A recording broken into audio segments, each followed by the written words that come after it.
Hello YouTubers. Well, it's time to use the new Kubota BX25D.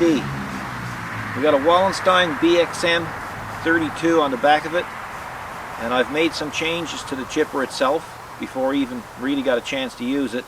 I'll explain those now shortly. The fog is just lifting. Here in Newfoundland, this is where fog I think is made, so it kind of delayed us for an hour. But right now we're just going to cut down a few small trees that we have here and mulch them up and chip them up. And then later on we'll probably show you what we're going to do out in the back. We got a lot of work out in the back. We got some old dead branches and trees and whatnot we want to clean up. So we'll show you a bit of that as well. So just bear with me and I'll take you around and I'll show you what I got done to the chipper. Okay, to begin with, I'd like to be able to tell you that I pick up all my equipment from Newfoundland Kubota Limited in St. John's, Newfoundland, Canada, and that includes any implements, accessories, other than the ones that I produce myself. So they're quite good to deal with, so if anybody in Atlantic Canada is looking for parts, even contact their parts department. I'm sure you'll find them very easy to deal with. So this is the DX or the BX25D that we picked up a few months ago. I've been doing some modifications, as you might have noticed on the other video, so I won't get into too many of them. There's the chainsaw holder and the ditch lights, and there's a few other things, the guards in the back there for the rear lights. But the main thing here now is the chipper. So this is a BXM 32 Wallenstein chipper. It's a chipper shredder combination. The 32 is just a chipper, but the BXM is the chipper and shredder. You'll notice that I have a few things done with this chipper. Down here you'll see I have an aluminum base added to it. I did this because the chipper seemed a little low on the machine, and what I mean by low is when it was dropped down on the ground and in the operating position, the PTO shaft here seemed to be at too great of an angle. So rather than just keep a pallet under it, I built that aluminum piece to go on it, and it's a little bit unique. I'll show you what I did. You'll see these square blocks right here. Well, I have casters that go up on these square blocks, so that when I'm finished with the chipper, I'll put the casters on, I'll back into my shed, I'll lay it down, I'll let it go, and with the casters on I can push the chipper anywhere I want to in the shed, which is a great feature because that chipper is kind of heavy to move around. I also added a I guess you'd call it a holder for my snips, and I got it located in such an area that if I get something jammed in the chute, I can grab them and just take them out and use them. Now people might say, well, won't it fall out? But well, I guess, you know, if you were going 40 miles an hour, it could fall out on a rough ground, but who's going to operate a machine, you know, at full belt? I mean, the machine's only capable of doing about 9 kilometers an hour. So I'm not really going to worry too much about that. I also added a tool kit or a toolbox, so it's quite handy. I'll just show you what I did. It's just a tractor toolbox, and there you can see the casters. There they are. So let's go over and have a look, and I'll show you basically. I'm trying to do this with one hand. So here you go. That's the way they look. And they swivel. So they're going to be, they're quite handy when you go to put it back in the shed. When the season's over, when you're finished with it. Keep it out of the weather. This particular chipper can chip up to 3 inches in here. Let me see. Probably won't see much because it's a bit dark down there. Oh yeah, you'll see it. And of course the shredder is up here. That's where I just laid my helmet, my gloves for the time being. So, and oh yes, and with the toolbox I just added some rubber padding inside just to cut down on the rattling, whatnot. So anyway, let's see what we're going to do. Okay, I got Wifey here. Wifey is responsible for all the decals and designs of the decals. Say hello, Wifey. Hello. So we're going to turn around the chipper now, and we're going to start feeding it.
Okay guys, now you can see what's involved with using a chipper.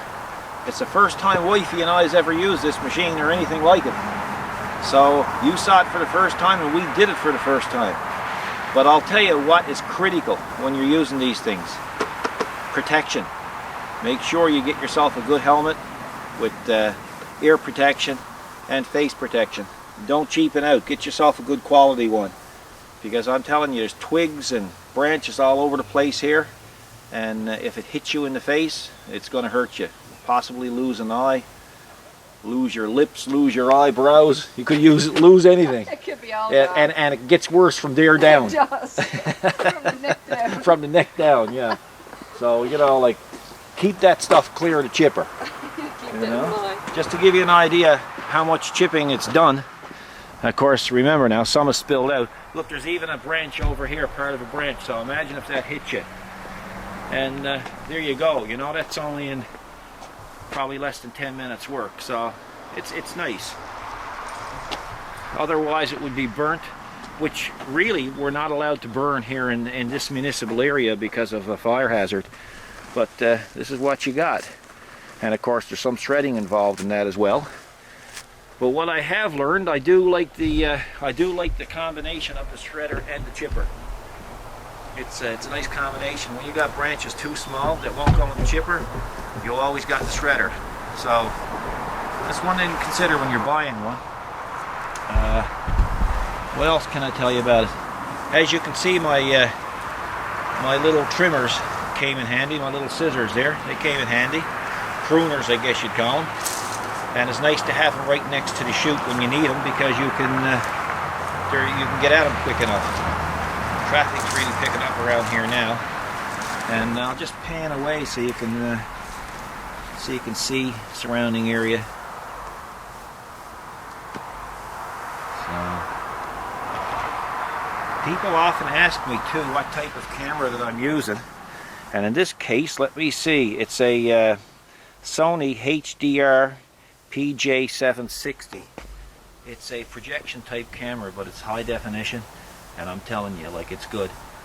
For a microphone, I've got an optional microphone on top of it, sitting on the accessory shoe, and it's got one of those fuzzy things over the microphone to cut down on the wind. It kind of reminds me of Beaker on the Muppet Show. Actually, my son's dog saw it one time and just about freaked out. I thought it was a rat. So we found that quite amusing. But anyway, back to the show.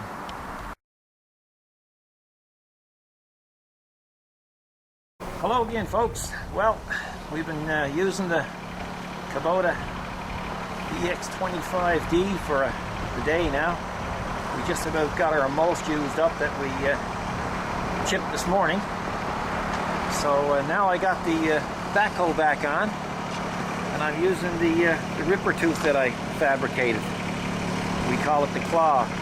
So I was there working away, and I said, shucks, I should go and get the camera and just show you what I'm at with it. So maybe wifey there can do some videotaping. I've had some experience on backhoes and stuff before, so a little tiny bit rusty, but not so bad.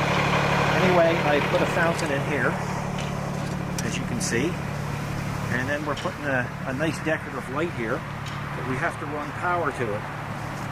Well, our street sign down there's got power, so power runs up that line somewhere, so I basically got to find it and run the wire underground. So ripper tooth is coming in really handy for that. So maybe wifey now can do a little bit of taping, let you see how it works.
video. I got a little bit of wire to lay, and then I'm going to bury it in again.